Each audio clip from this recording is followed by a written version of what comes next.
the Celtics of Dublin Jerome High School. And visiting with us right now is their second-year head coach, Brett Glass. Coach, first of all, we appreciate you spending some time with us. I know it's right in the middle of practice. You've got interviews to do and so many other things going on right now, but we thank you for spending some time.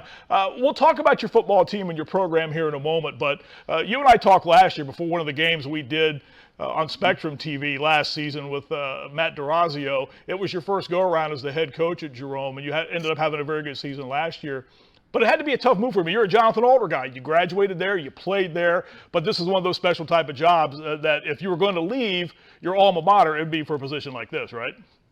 Yeah, absolutely. It had to be a good fit. And I talked to my wife a lot about it, and I had some familiarity with the school because my principal from Jonathan Alder is a principal here now at Dublin Jerome, Mike Aron. Didn't have to move, it's neighboring school districts. So all those things kind of played into it, and it had to be the perfect spot and the perfect time. And I'm glad I'm here.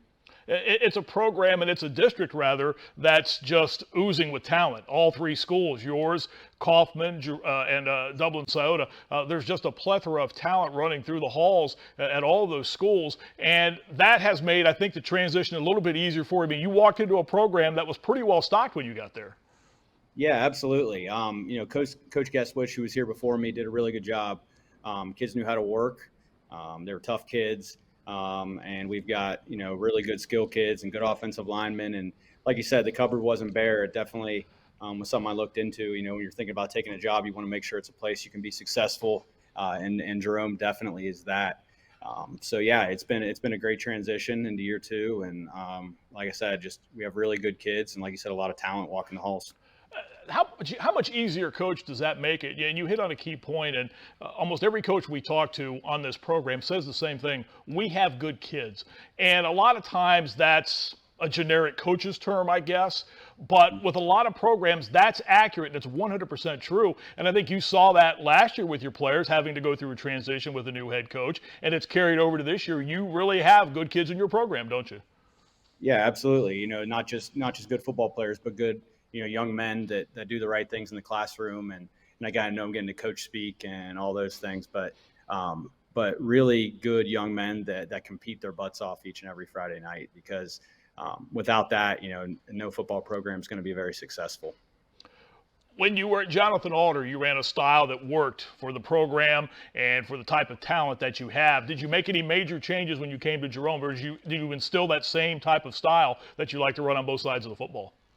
It's funny you mentioned that. We do the exact same thing. I believe in certain things, and I'll always tweak based on what we have. But some of my players from Jonathan Alder came to our playoff game last year, and they talked to me after the game and told me, "Hey, I can call the plays out. I know exactly what they are because they're the exact same thing," and certain things like that. So.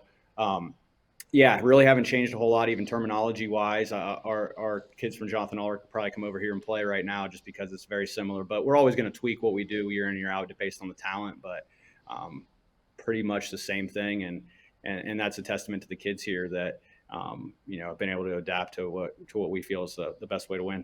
I want to give you a chance to talk about some of those guys on both sides of the ball here in a moment, Coach. But I was looking at your schedule before we brought you on. You've only played one team with a losing record to date. Looking at the rest of your schedule, no one has a losing record the rest of the way out. Well, what has the start been like for you? I know you had some talent coming back this year. You've got a big one coming up with Thomas Worthington on Friday night. But it may sound like an odd question to ask us, but did you expect to be 5-0 hitting this point of the season? I'd always say we expect to win every game. But breaking in some new players and things, and with our tough out of conference schedule, you just don't know as a coach. But it's always our goal, obviously, to win every single game. We knew we had a good core coming back, having a quarterback back, having 3 offensive linemen back, the most of our front 6 on defense back. We knew we were going to have a good team. You're never sure how good until you get out there and actually play. But the kids are proving it right now and playing pretty well. And our non-conference was a great way to get us ready for our league schedule here because, as a head coach, you like to get in there and beginning of the year, if you have 10 games, take 5 and mark W's next to, but there's definitely not that with our schedule. Each and every game, if you look at our scores, we're not really blowing anybody out.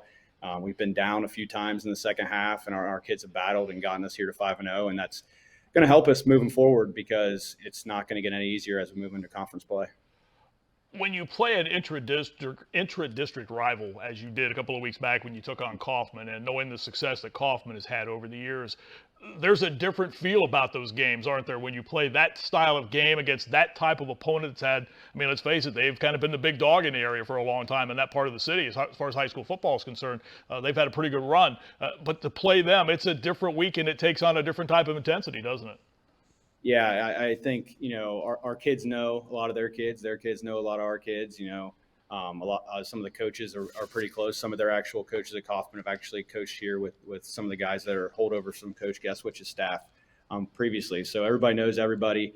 But the biggest thing was just the intensity and the rivalry and the student support. Before the game, we walked out for pregame warmups, and it's 6:00, and both student sections are filled, and they're chanting back and forth at each other. It's just a different environment completely than most games we have here, and just a great game for Dublin City schools and for all the kids get to participate and finally get one because if you know anything about the series, I think it was 6-0 Kaufman or 7-0 Kaufman, so we finally chalked one up there for Jerome, which is great. Coach, are those games good for a school district? Those intra-district games. I hear a lot of talk both sides on that. Are those games good for a school district? I personally love it. I think it's great for the community. I mean, seeing 10,000 people in the stands, all the kids running around, all the pageantry that goes with not just high school football, but those big rivalry games. I think Hilliard schools would tell you the same thing with, Davidson, Bradley, and Darby all playing each other. It doesn't get much better than that for as far as I'm concerned. And you have rivals in every sport or every school, but being the same district is just a little different. You touched on a couple of your players a moment ago. I want to give you a chance before we let you go tonight to talk about some of those guys. Take us on both sides of the ball. Offensively, who's kind of carrying you right now? Defensively, who are some of your standouts on that side of the ball? Yeah, offensively, our quarterback has been really solid. I know everybody likes to talk about their quarterback, but Zach Shearhart, second-year starter, he's like another coach on the field. Again, cliche there, but it's true, and he's thinking the same thing I'm thinking, and gets us in the right calls and puts the ball where it needs to be. And our offensive line's been really good. We've had a number of games where we've rushed for close to 300 yards.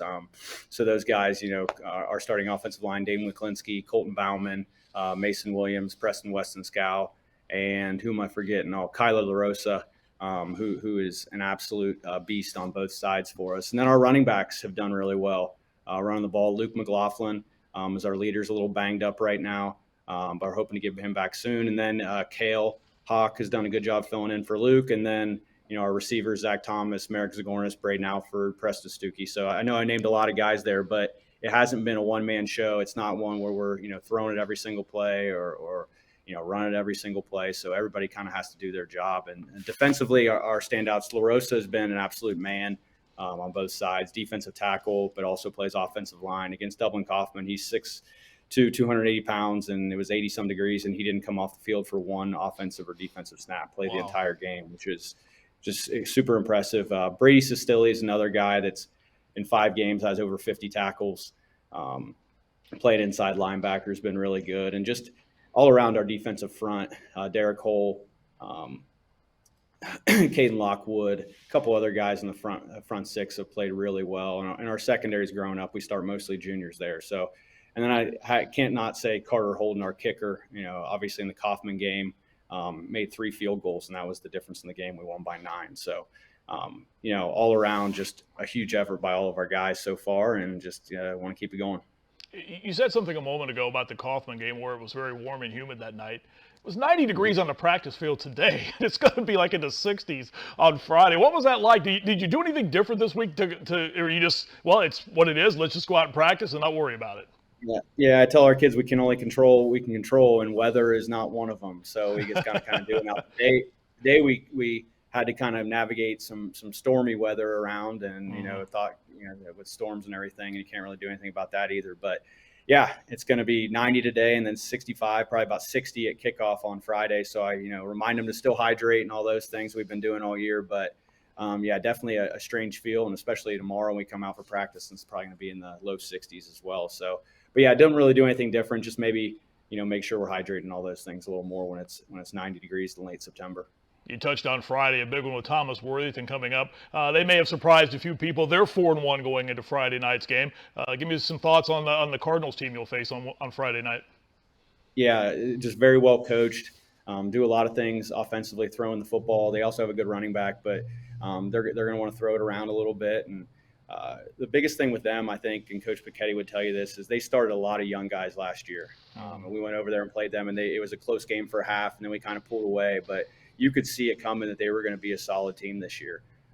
Their defensive front's really good. They got three. They play a 3-down front. They have 3 really good defensive linemen, good linebackers. Guys that have played a lot of football for them. So I'm sure he's feeling good about his team with all those guys coming back from last year. But just a really solid team, and they've had a good season so far. And you were talking about Grove City earlier. That's their one loss there. So we're going to have to be on it on Friday night because Thomas is much improved. Brett Glass, the head football coach at Dublin Jerome. A pleasure speaking with you. We thank you for joining us and spending some time with us. I know you've got a busy evening ahead of you. Best of luck on Friday night. We certainly hope you get a chance to talk to you as the season progresses. Thanks again. Yeah, Marty, thanks for having me. I really appreciate it. All right, take care. Brett Glass, the head coach again at Dublin Jerome. And it was a tough move. I recall talking to Coach last year before the game before the game we called with Marysville last season, and what it was like to leave. He went to Jonathan Alder. He played at Jonathan Alder.